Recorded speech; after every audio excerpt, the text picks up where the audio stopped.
5, 4, 3, 2, 1.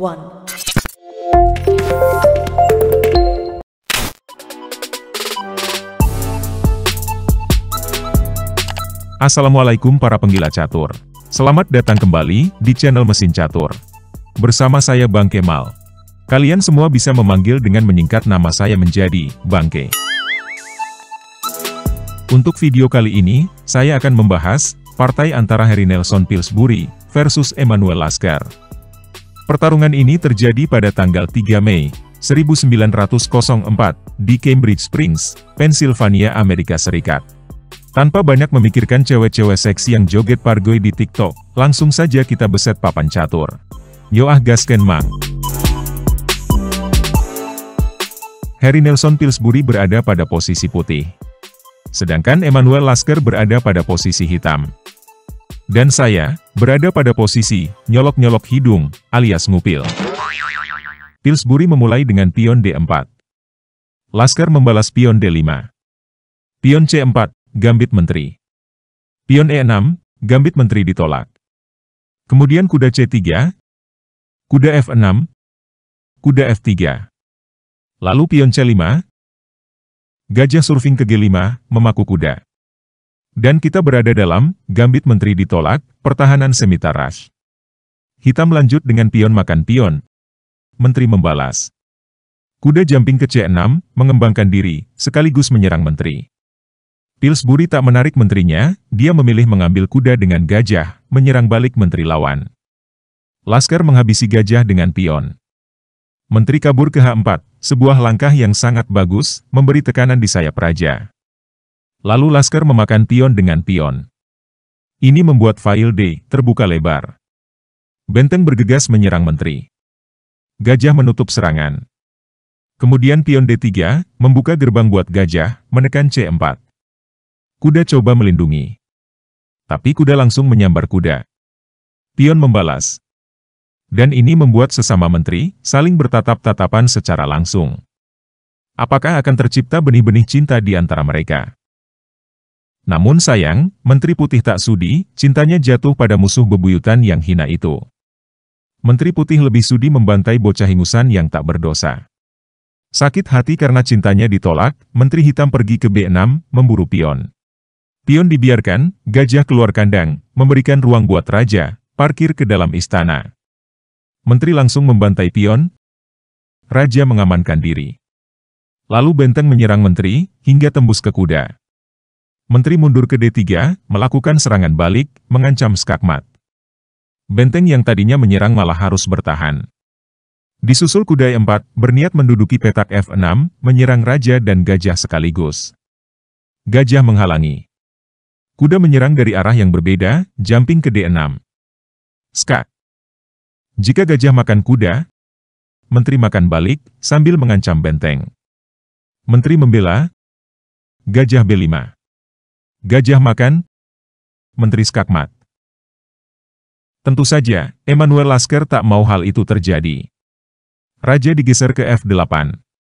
Pillsbury membawa kuda ke C4, mengancam menteri, membidik E5. Menteri kabur ke B5, pion F4. Bertujuan untuk membuka file F, buat benteng. Pion makan pion. Pillsbury tak langsung memakan pion, tapi dia menggeser menteri ke D4, menyerang benteng sekaligus membiarkan gajah melakukan shadowing terhadap menteri. Pion menutup. Menteri makan pion, sambil membidik benteng. Menteri membackup, sekaligus menghindari tatapan tidak langsung dari gajah. Kuda manuver ke E5, menekan gajah bersama benteng. Kalau menteri makan kuda, menteri makan menteri, dan pion tak bisa mengambil balik menteri, karena terkena pin oleh benteng. Karenanya, gajah mundur ke E8. Dibalas kuda lompat ke G4, menekan F6, 3 kali. Pion maju 1 langkah. Kemudian menteri skak. Dan hitam berada dalam tekanan besar. Jika raja menghindar ke G8, maka menteri hajar pion. Skak. Raja G7. Benteng mengancam menteri. Menteri menawarkan peraduan. Menteri E5. Skak. Raja mundur ke G8. Gajah serang menteri. Menteri kabur ke B6. Gajah makan gajah. Pion makan kuda, Gajah F7, skak. Raja F8. Dan Menteri makan benteng, skakmat. Laskar membaca hal itu. Dia memilih mengungsikan Raja ke F7. Pillsbury mengambil langkah jebakan Batman. Gajah C4 dimainkan. Kenapa ini jebakan Batman? Karena jika Menteri berani mengambil gajah, maka kuda jumping ke E5, dan Royal Fork akan tercipta. Sebab itu, Laskar mengirim benteng ke C6, membackup tekanan gajah dan Menteri. Pillsbury terus mengancam dengan langkahnya yang cantik. Benteng pukul B5. Skak. Lalu Laskar memutuskan makan benteng dengan Menteri. Dibalas benteng F1. Menteri makan, skak. Raja makan. Gajah D7. Menteri skak. Raja G8. Kuda E5. Mengancam skakmat. Dan pada langkah ini, Emanuel Laskar mengibarkan bendera kuning, dia menyerah. Mari kita lihat, mengapa Laskar menyudahi permainannya pada langkah ke-30. Jika permainan dilanjutkan, Raja G7. Menteri skak. Raja H6. Kuda skak. Raja G5. Menteri mengejar. Skak. Raja mingser ke H4. Kuda F6. Gajah makan. Menteri makan, skak. Raja H5. Gajah skakmat.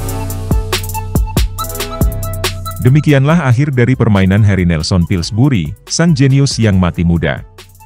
Diketahui, dia menderita sipilis, karena sering mengunjungi tempat prostitusi. Selain itu, dia juga adalah perokok berat, dan peminum minuman keras yang akut. Hal ini membuat dia tidak pernah mampu mengeluarkan potensi terbaiknya. Jika saja dia tidak melakukan semua hal itu, dia pasti akan menjadi salah satu pecatur terhebat sepanjang masa. Sampai jumpa pada permainan jenius lainnya. Klik tombol like jika kalian menyukai video ini. Jika tidak suka, cobalah untuk menyukai. Karena suka itu lebih menyenangkan daripada membenci. Akhir kata, I'm gonna miss you, bye-bye and miss ya. Wassalamualaikum warahmatullahi wabarakatuh. Merdeka!